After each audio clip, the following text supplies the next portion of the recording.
In our headlines tonight, Nanga River Bridge project in Teje, Oyi Council area is to be ready this tide. Speakers at the 7th annual ZIG lecture called for more transparency in the fight against corruption. U.S. Consul General Bray reiterates calls for free and fair elections come 2019. And on the foreign scene, African swine fever breaks out in parts of China. Good evening, glad to have you join us on the news. I am Maureen Stone Enujoke. State government says it will put the Nanga River Bridge to use for motorists this Christmas. Governor Willie Obiano stated this when he paid an inspection visit and witnessed the launch of beam on the bridge at Omonyan-Teje boundary in Oyi Council area. Government House correspondent Ejike Abana has the details. The Nanga Bridge is about 36 meters long with 3 spans of 12 meters each. Governor Obiano, who gave the assurance, revealed that the contractor has been paid to make sure that it is put to use this December and stressed the economic importance of the bridge, which links Umunya and Nteje communities. The governor noted that with the bridge in place, a lot of developments will be hopefully pulled to the area, expressing optimism that he will come back to commission the bridge this Christmas. Very happy to be at this site. This is a surprise visit. We paid a contractor certificate last week, and with a firm promise by the contractor to deliver this bridge before Christmas this year. You can see they are very serious. They are launching, they are at the beam launching stage. The importance of this bridge cannot be underscored in any manner, because it's linking to communities, Umunya and Nteje, and it's also a very important road because it takes traffic off the very bad end of Enugu Expressway, and I believe that most people going to Oka, various areas in Anambra State will use this bridge during this Christmas period. Earlier, the Commissioner for Works, Mr. Marcel Ikejiofo, assured that the contractor is back on site, expressing optimism that he will deliver on his promise in record time, and said that with the launch of the beam, the hardest part of the job is done. Because of the importance of this bridge, after paying them, they've been paid. The contractor was seriously paid, and we made sure that he's on site because of the money he received. Seriously work. The contractor is seriously working, and my ministry were on his deck to make sure that things are done according to the directive. And we are telling Anambra that by God's grace, by December, motorists and Anambra will use this bridge. The contractor has given that firm promise and is standing by that, and we are following him up. So by God's grace, His Excellency, what is happening today, they are launching the beam. And I think after this beam, is move. This is one of the things that take time in bridge construction, and is well done, His Excellency. The site engineer, Mr. Francis Ekezie, emphasized that they will commence mounting the approach slabs on Monday in anticipation of its completion in record time, so that motorists will begin to use it. We thank you for everything that you've done so far to make sure that this bridge is executed, and we are promising that before the Xmas, 25th of Xmas, this bridge will be motorable. And now, we are launching the beam. After launching the beam, today, by Monday, we'll start the main approach slab. And we have 3 days to complete the approach slab, and allow it to cure for 21 days. From Nanga River Bridge, Umunya-Nteje boundary in Oyi Council area, Ejike Abana, ABS News.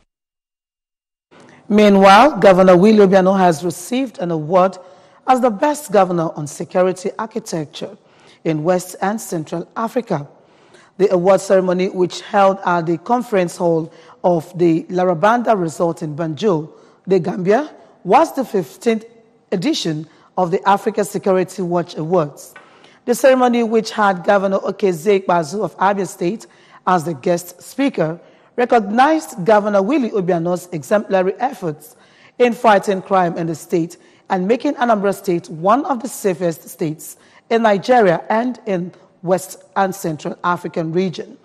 Other awardees include the President of the Gambia, President Adama Barrow, who was honored with the Golden Star Award for exemplary national service in West Africa, GT Bank Gambia, Nigeria Inspector General of Police Ibrahim Idris, Chief of Army Staff Lieutenant General Buratai, and a host of others. In his acceptance speech, Governor Obiano, who was represented by the Deputy Governor of Anambra State, Dr. Nkem Okeke, dedicated the award to God and Anambra. And his congratulations to our amiable governor. It was a gathering of people of great repute during the 7th Zik annual lecture series and 22nd posthumous birthday celebration of the late first president of independent Nigeria. ABS correspondent Ngozi Obilere reports that the Nnamdi Azikiwe University Auditorium, venue of the event, was filled to its capacity as lecturers, students, and visitors equally graced the occasion. Her reports. The event was attended by a former president of Tanzania, Mr. Benjamin Mkapa, who was the guest lecturer at the event, the chairman on the occasion, and the Senate President Bukola Saraki, the benefactor of the annual Zix lecture series, Chief Ben Ndiobi, other senators, Secretary of the Government of the Federation, Boss Mustafa, represented by Obi Dike, Minister for Science and Technology, Dr. Bonayono, represented by Professor Paulinus Ugoke, Governor Willie Obiano, represented by the Secretary to the State Government, Professor Solochukwu Lobelu, traditional rulers, among others. Delivering an election on the theme, Taming the Monster of Corruption in Africa, former President Mkapa, a third-time President of the Republic of Tanzania, went down memory lane on how he tackled corruption in his country and said that corruption, which can be described as abuse of power for personal gain, diminishes growth and development of any nation. He inspired the pre-independence agitators with his writings, his speeches at various fora, his proclamation for national and Pan-African unity. Rising to the highest office in the land, that of first President of the Federal Republic of Nigeria, is a worthy and noble son of Africa. In a remark, the Senate President, Senator Saraki, noted that Zik was the light of the black race, judging by the efforts he made for the nation to gain independence, and called on Nigerians to fight corruption with transparency, sincerity, and sense of purpose. We have just seen 100 years of remnants and the end of the First World War, commemorated all over the world, and some have thought to remind the world that thousands of Africans also lost their lives fighting during that war. It does bear reminding that Chief Ezekwe at that long ago Congress in London sought to imprint on the world consciousness the very fact that Africans were also lost in the field of battle. Governor Obiano, represented by Professor Chukwu Lobelu, who said that the theme of the lecture was apt, maintained that Anambra has been enjoying good governance since the inception of former Governor Peter Obi's administration, and said that the present administration enthroned transparency and accountability through the introduction of single treasury accounts, which adjudged Anambra the most transparent state in the country by the World Bank. The first part is to reflect on the man we're actually celebrating, the great Zik of Africa. And the second part will then say a few things on the theme of the lecture itself. Now, the danger of not having a prepared speech is that you can ramble on and ramble on. I'll try to avoid that. In their separate speeches, the Minister of Science and Technology, Dr. Onu, and the Secretary of the Government of the Federation, Mr. Mustafa, commended the organizers of the lecture, especially the benefactor, Senator Ben Obi, saying that the labors of the heroes past, like the late Zik, shall not be in vain if all should uphold the legacies they left behind. The former governor of the state, Chief Peter Obi, who regretted that corruption kills entrepreneurship, professionalism, and hard work, noted that all hands must be on deck for fight against corruption. Earlier in an address, the Vice Chancellor of Unity family Zik, Professor Joseph Ahaneku, said that corruption has been the bane of the socio-economic advancement of African nations, urging all to learn in the lecture, which seeks to reduce corruption in the country. Responding, the wife of the late Zik, on behalf of the family, said that the family look forward to every 16th of November when her late husband will be celebrated, thanking all who made the occasion successful. The event featured cutting of the late Zik's posthumous birthday cake. From Nnamdi Azikiwe University, I am Ngozi Obileri for ABS News. Restructuring the Nigeria Federation has continued to be identified as the best way to achieve unrealized dreams of Ndibo in the building of the Nigerian nation.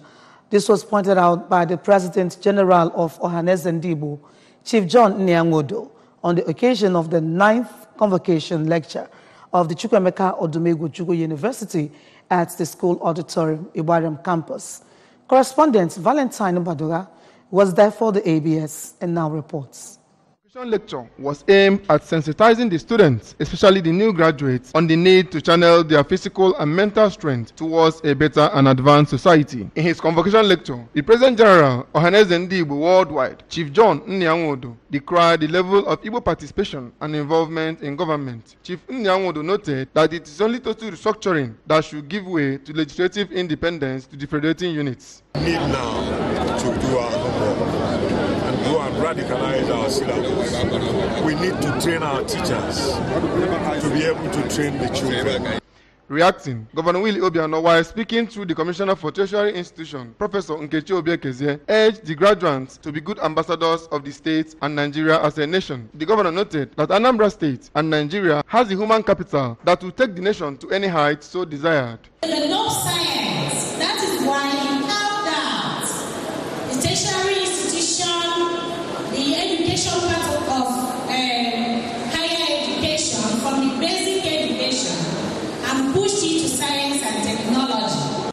Earlier in a welcome address, the Vice Chancellor, Chukwuemeka Odumegwu Chukwu University, Professor Greg Nwakobi, called on the state government and other affluent in the Anambra to support the institution in order to enthrone a perfect and conducive academic environment. The essence of the convocation lecture is that the convocation lecture determines it stands as the last lecture for the graduates from the university and also opens the event of the convocation. It's always the first thing to open the convocation. Others who spoke at the event, including the traditional ruler of Onitsha, Igwe Alfred Nnemeka Achebe, and the Commissioner for Budget and Economic Planning, Mr. Mark Okoye, amongst others, called for combined efforts of everyone to ensure peace and progress in the state. From Anambra State University, Ibadan campus, Valentine Mbadua reporting for ABS News. An Ogidi Magistrate Court presided over by Magistrate O.M. Kanu has issued a bench warrant for arrest of 8 members of the People's Club of Nigeria for failing to appear before it and answer to charges preferred against them. The 8 persons were being accused of stealing over 8 million naira belonging to the club. Correspondent Ejika Bana tells us more. Chief John Onwazo of the People's Club of Nigeria, Onitsha, brought the accused persons to court as according to their originating summons, the offense is punishable under Section 353, subsection 12 of the Criminal Code of Anambra State, 1991 as amended. Magistrate Kano described the act of not appearing before the court as disrespectful in the eyes of the law and a contempt of court. He stressed that excuses cannot be made for the accused in their absence. Counsel to the petitioner, Chief J.N. Okongwu, who quoted relevant sections of the Administration of Criminal Justice Law 2010, said that the defendants are under obligation to submit themselves before the court. Chief Okongwu, who is the chairman of the Nigeria Bar Association and Ocha branch, applauded the magistrate for the ruling and said that there must be respect for the rule of law and not the use of force. I wanted to appear before the court this morning, and unfortunately, they disrespected the court, failed, neglected to appear before the court. And in that circumstances, the court issued a bench warrant for their arrest, to compel them to be brought before this honorable court. My Lord, because this is a law court, this is a court of justice. We are not here to play. They are not president, they are not even governor. It's only the governor and the president that have immune from being prosecuted. Any human being that be served someone before the court must appear. And if you didn't appear, you show a disrespectful and contemptuous to that particular court. And the court has to exercise its powers to issue bench warrant for the arrest. That's what happened in court today. That is what happened. Counsel to the 7th and 8th defendants, Chidebere Ezem, earlier asked the magistrate to excuse the defendant's absence, citing an earlier written letter requesting that the case be transferred. He also relied on an application which, according to him, should serve as a stay pending the outcome, describing the authority of the court as sacrosanct. Speaking to the ABS, the president of People's Club International, Chief Joe Ilonze, said that up to the moment, there is no record that the money has been returned to the account. He pointed out that their action is to get the court to act within its powers to make them pay the money. Nobody is above the law. These people embezzle People's Club money, 8.7 million naira. It's not paid into the club accounts, and they're on the run because they don't want to be caught up. So the court will discharge their strategic function by compelling them to come and to bring the money, because you don't take public money and go away like that.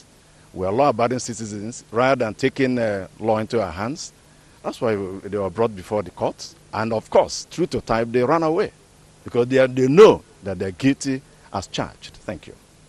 The chairman of People's Club, Onitsha Branch, Chief John Onwazo, who is the complainant, lamented that the action has left the club's workers' salary unpaid for more than 5 months.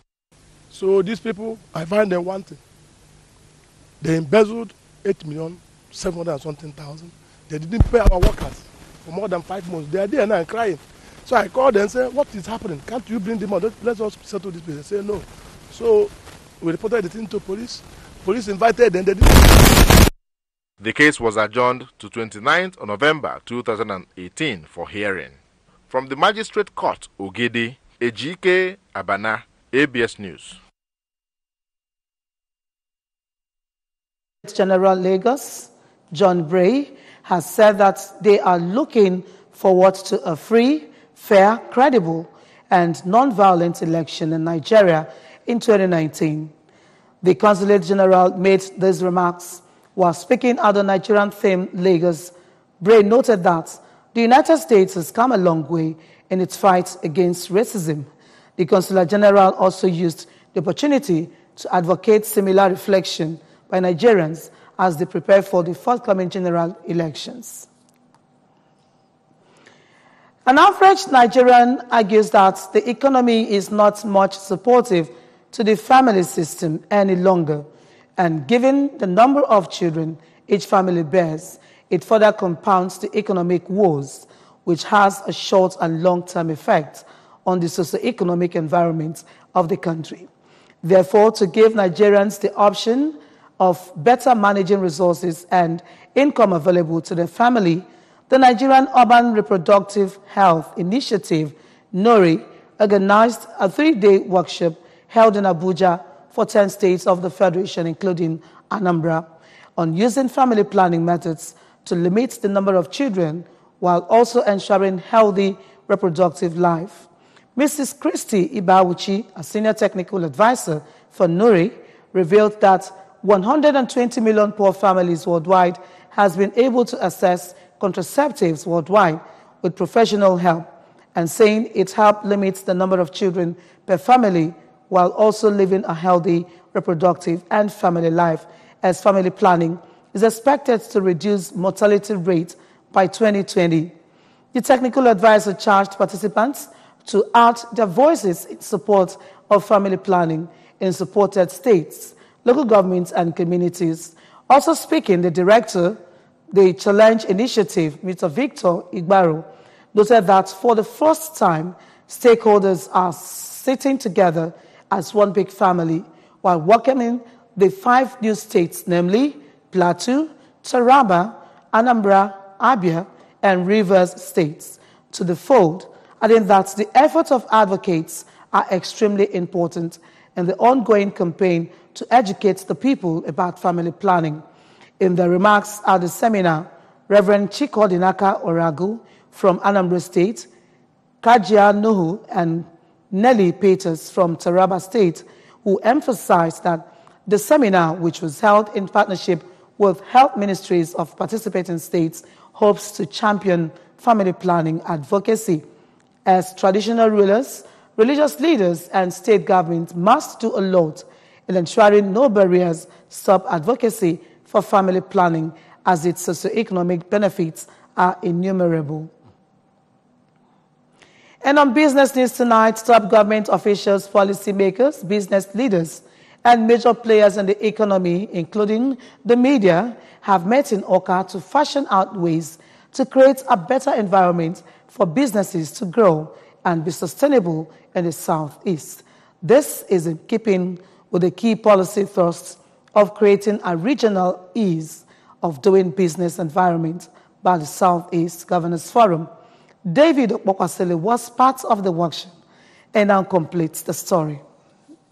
Since October, the World Bank published the Subnational Doing Business Report in Nigeria for 2018, measuring progress in business environment in Nigeria from 2014 and focusing on the 4 regulatory areas of starting business, dealing with construction permits, registering property, and enforcing contracts. The result, though, ranked Kaduna, Enugu, Abia, Lagos, and Anambra tops for implementing progressive reforms that engender business growth sustainability. The results show that the successes are still far from global best practices, which necessitate the Southeast Governors Forum (SGF) and the Partnership to Engage, Reform and Learn PO program of the DFID to seek for ways to integrate actionable policies in the 2-day workshop. Speaking to the participants drawn from the 5 southeastern states, the Director General of the SGF, Professor Simon Otuanya, said the event facilitates inclusive dialogue between governments and the organized private sector on issues relating to the business environment. Leading the discussion on the implications of the 2018 World Bank Subnational Report of Doing Business for Southeast States, the consultant, Dr. Mark Obani, called for consistent implementation of reforms and reenactment of informed laws that have the framework to improve and not stifle the business ecosystem. The Southeast states came out of the recent report with mixed but very positive results. In some areas, they have moved very far ahead. Anambra is an example where they have done nationally extremely well. The President, Southeast Chambers of Commerce, Industry, Mines and Agriculture, Chief John Udabala, represented by the Director General of the Chamber, Engineer Henry Ndoka, the Attorney General of Imo State, Barrister Miletus Nedum, his counterpart in Anambra, Dr. Jumogo, and the Special Advisor to the Governor of Enugu State on Small and Medium Enterprises and Investment Promotion, Mr. Anayago, in their separate speeches, commended the move and said there is need for more synergy between major players to ensure success and continuity of positive policies. How can we get the Southeast region to be the preferred region for anyone thinking, or for anyone who is in Nigeria and thinking about business opportunities, growth areas where you can start something new and you can go and on. That's the summary. That's what it is all about. To help ourselves by fashioning out good economic policies that are people-oriented, that are geared towards encouraging the entire economy, all facets of the economy in the Southeast. A syndicate session where members brainstormed and identified key areas of strengths, weaknesses and profile solutions and advocated for synergy of government agencies formed the high point of the workshop. In Oka, this is David Okwakwasili reporting for ABS News. China reports new outbreaks of African swine fever in Jiangxi, Yunnan, Sichuan and Shanghai. The reports came recently. And it says that the new outbreak of African swine fever will have been reported in China's provinces of Jiangxi, Yunnan, and Sichuan, as well as the municipality of Shanghai. The Agriculture Ministry said on Saturday 10 pigs had died from the disease and 10 others had fallen ill on a farm with 150 hogs in the southeastern province of Jiangxi, the ministry said on its website. Another 348 pigs will be slaughtered in Yunnan province in the southeast, it added. Nigeria has booked the place with 2019 AFCON finals, which will be hosted by Cameroon. The Super Eagles were held to a 1-1 draw by the Bafana Bafana of South Africa at the FNB Stadium in the encounter today. A 9th minute own goal by Bule Monkaze have opened the goal, scoring at the scarcely failed stadium, while a 26-minute goal by South Africa's Lebo Mathida opened the chances for the Southerners. However, after a 92-minute scoring, Nigeria emerged victorious as South Africa's hope of updating to Cameroon now depends on the outcome of their later encounter with Libya later in March 2019. And do remember that you can follow news and programs on ABS from any part of the world by logging on to our website, www.absradiotv.com, and like I said, www.facebook.com/ABS Radio Television, and follow us on Twitter and Instagram at ABS Radio TV. And just before we go, a recap of the main points. Nanga River Bridge project in Teje, Oyi Council area is to be ready this Yuletide. Governor Obiano made this revelation when he paid an unscheduled visit to the project site. Speakers at the 7th annual Zik lecture have called for more transparency in the fight against corruption. U.S. Consul General Bray has reiterated calls for free, fair elections come 2019. And on the foreign scene, African swine fever has broken out in parts of China. And that does it tonight on the news. Thank you so much for watching. My name is Maureen Stone in Ujoke. Good night.